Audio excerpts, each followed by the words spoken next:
Hi, my name is Elan Feingold. I'm the CTO and one of the founders of Plex, and I'm super excited to give you guys a deep dive on Plexamp for Pro Week 2022. So I used to take the dog every day to the beach, and when you leave my house, you kind of enter this weird connectivity zone where first you lose Wi-Fi as you get out of the garage, then a little bit later you lose cellular, and then finally you get cellular back. So it's kind of a nightmare for any sort of audio app. Now, I used our regular official app for music for years, and pretty much every single time that I left the house, the music would end up buffering somewhere between losing Wi-Fi or losing cellular. And I worked with the developer, Sergio, if you're out there, how's it going? And we made some improvements to it, but just the old player used to use the basic iOS audio capabilities, and there's not really a lot of provisions in there for doing aggressive pre-caching of multiple tracks and even entire tracks. So that was sort of the genesis of where I started working. I started working on the core player, which we came to call Treble. And it's basically one of its main goals was to solve that problem. Some of you might not know this, but there's actually a fairly rich set of configurability options you can set for the pre-caching. So we're going to look through it today. I'm going to show you. We're going to go in there in advanced and caching. So you can see here that we have different settings for Wi-Fi and cellular, and this allows you to be really aggressive about caching tracks when you're, for example, on a home network. But then if you're out on Wi-Fi, you can turn it down just to only cache the next track. Caching the next track is very important, as you probably realize, because for gapless playback and also to enable sweep fades, you're going to need that next track available to play. So I usually run with only a few tracks cached in cellular, and then in Wi-Fi I cache heavily. And one of the cool things you can do is, if you're going out on a drive, before you go out on a drive, if you're going to play a playlist or an album or something, you can just play that in Plexamp and then pause it, and in a few seconds it'll have grabbed all of those tracks, and you'll get in your car and it won't use any data. So it's kind of a cute little trick. Also, with Wi-Fi caching set that far ahead, 40 tracks is about 4 albums, about 4 hours. So there's been many a time when I was about to jump on a plane and I bumped that up with airport Wi-Fi, and then basically the music just keeps on playing when you're on the plane for the next 4 hours. Your playlist will just keep going, which is kind of nice. So let's talk a little bit more about this player Treble and all the things that it provides. First of all, it plays a lot of codecs directly, so there's not a lot of conversions your server has to do. Besides the usual MP3, AAC, it can also play lossless formats like FLAC and ALAC directly. It can play the amusingly named APE codec. It can play, of course, Vorbis and Opus, DSD, which is kind of an esoteric format, and then, of course, WAVE and PCM and that kind of thing. So out of the box, it has support for all of these codecs, and it can play them without any conversions. Second of all, also very important for people who are interested in such things, is gapless playback. Now, what that means is if you're playing 2 tracks from a concert where there's applause at the end of a track and more applause at the beginning of a track, we'll play it gaplessly, so there won't be any gap in between the audience clapping at the end of one song and the beginning of the next. So we actually do sample accurate gapless, which means the very, very last audio sample of the last track is played right pegged up against the first audio sample from the next track. So if your inputs are correct, it will provide you perfect gapless. We have had some reports in the forums with slightly older MP3 files that might have been ripped in a certain way, or things that are ripped incorrectly with gaps coming off of the CD. You might not get gapless, so you have to be careful about how you're actually ripping them, but a correctly ripped CD will be completely gapless, and anything you download off the web digitally. Another thing the player does is loudness leveling, and loudness leveling is especially interesting because I guess in the 90s, 80s and 90s, the loudness wars were a thing where basically they would they'd master new music at higher and higher average volume. So what that ends up meaning is if you listen to a CD that was mastered in the 2000s or recently, and you compare that with something mastered in the 50s or 60s, the older albums just sound very, very quiet. So if you're playing a playlist that combines some Neil Young with some Radiohead, you might find it really jarring because those levels of loudness are going to be really different. And so with loudness leveling, what we do is the media server does a pretty deep analysis of each track and computes the loudness of it. And then it uses that to equalize the loudness across all the tracks that you're playing. So if a track is too loud, it brings it down. If a track is too quiet, it brings it up, and they kind of meet in the middle. And then you can play a very disparate playlist and have it sound good. Loudness leveling also helps us with something else that we've been calling sweet fades, although it's a bit of a misnomer because there are actually no fades involved. But what sweet fades does is it takes any two tracks that you have in your playlist, and this is not when you're playing an album, this is when you're playing mixed set of tracks, but it essentially computes an optimal overlap between the two tracks such that when the first track is starting to get quiet, it starts playing the second track, and it'll compute what it thinks is the optimal time for the fade, the transition to occur.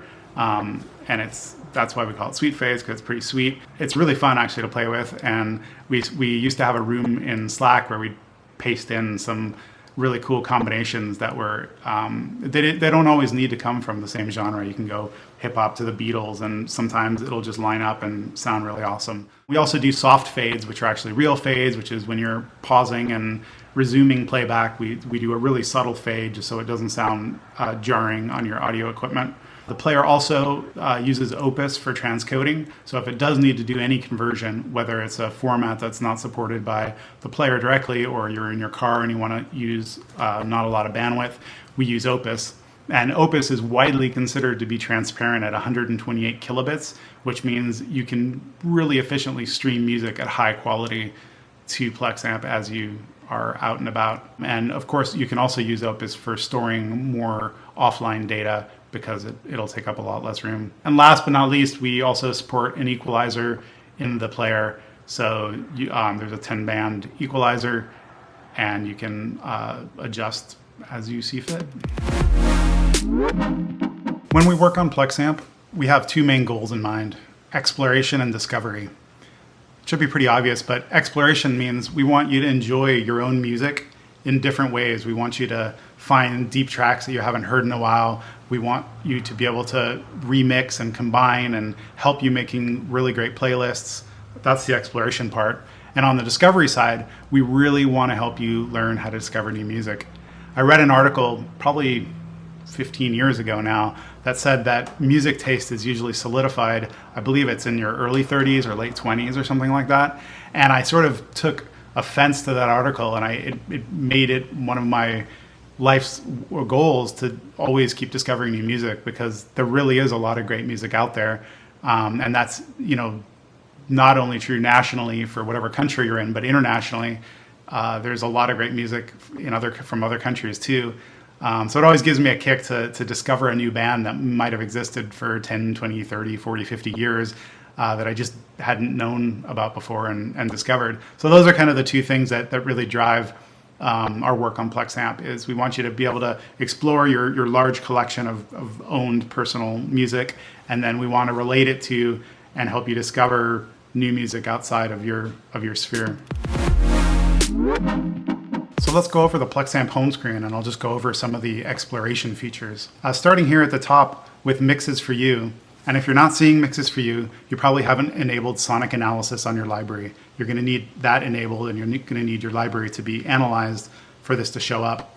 But what Mixes for You does is it looks at music you've been playing recently, and then it grabs other sonically related music, clusters it all together into these mixes, and then presents it for you in these pretty little card icons. Towards the beginning, you're going to see things you've been listening to lately. So I've been listening to a lot of Death Cab, so it's going to recommend a mix which includes some Ben Queller, Shortwave Set, Rosebuds, etc. And it tries to mix things in that you haven't heard for a while that are in the same style. So that's a way it helps you explore. And then the other way is if you scroll to the end of the mixes.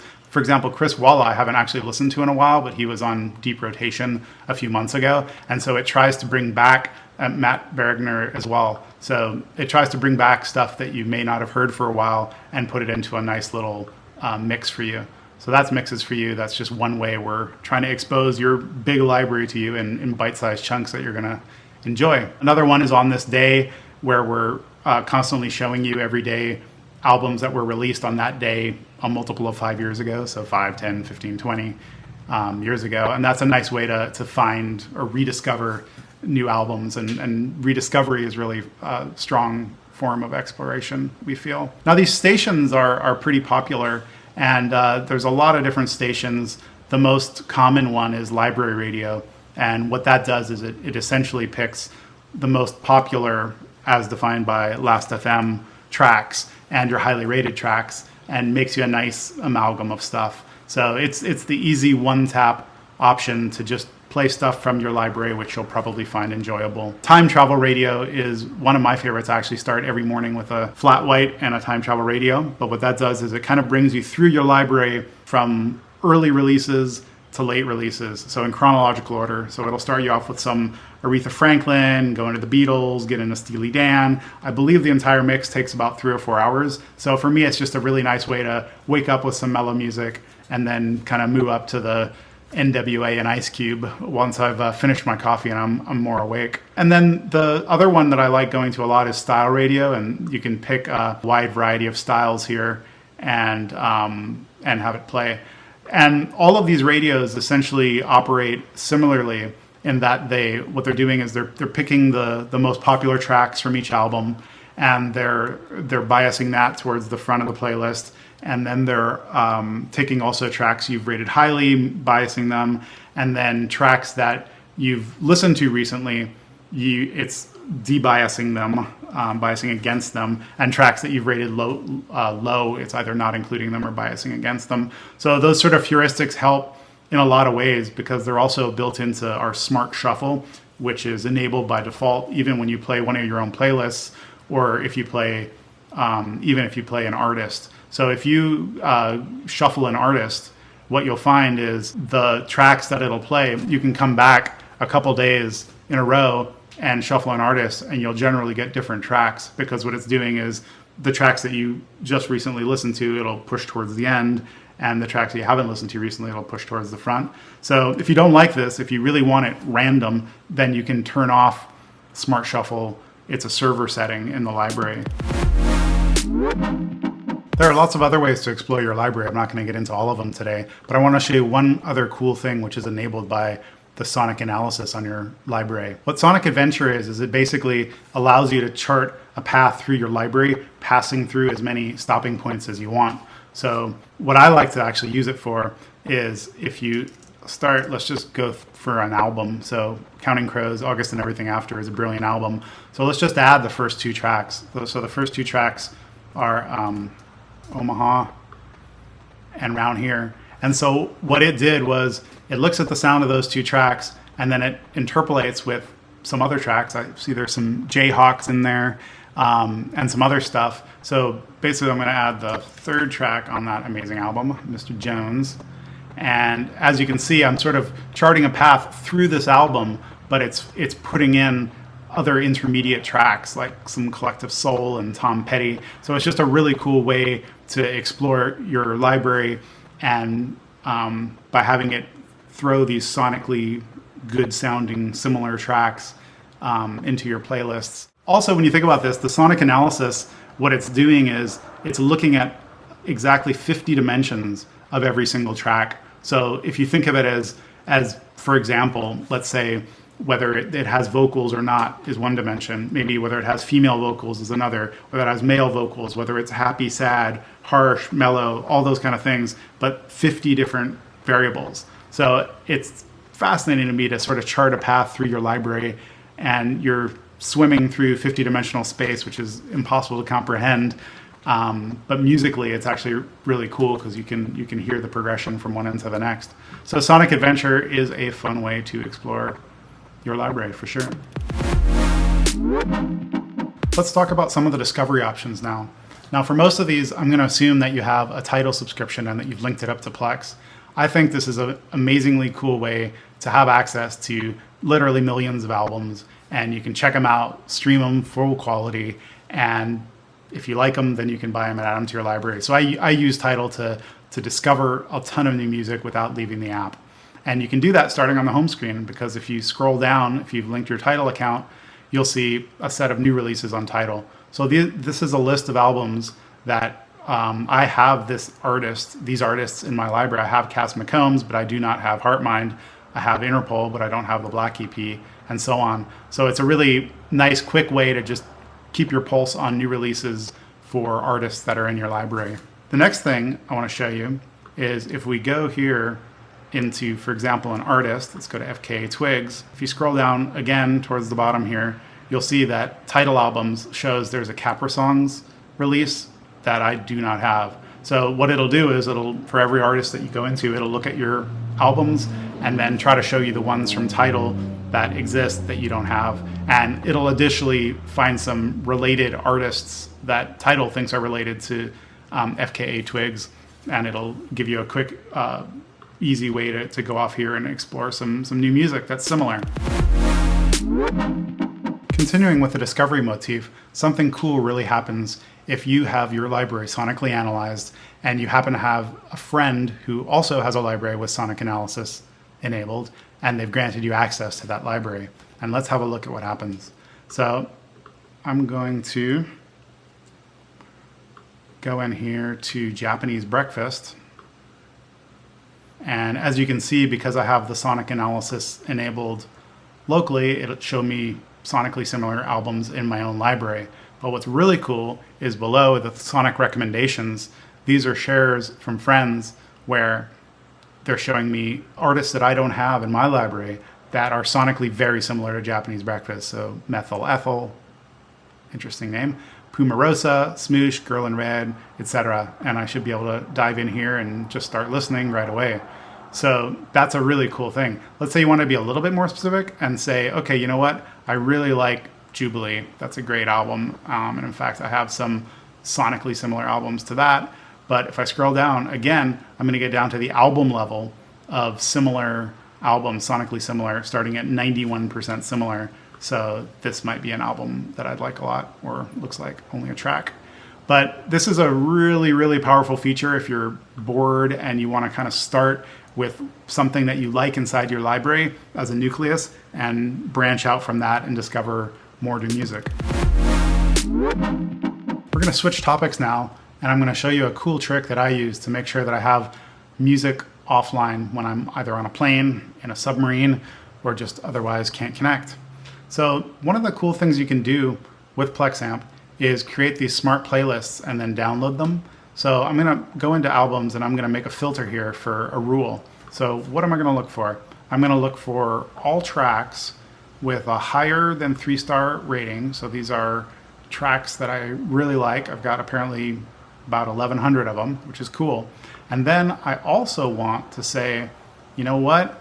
Let's say that track was last played over 2 months ago. So that brings it to 593 tracks. So now that I have that, I'm going to download that as a library filter, and I'm going to grab, let's just say, 2 hours of it. So what that gives me is 2 hours of tracks that I love that I haven't listened to in 2 months. But what's additionally cool about this is what will happen is every time you start the app, or if you kick off a manual refresh of the sync, it'll go through and evaluate those rules again.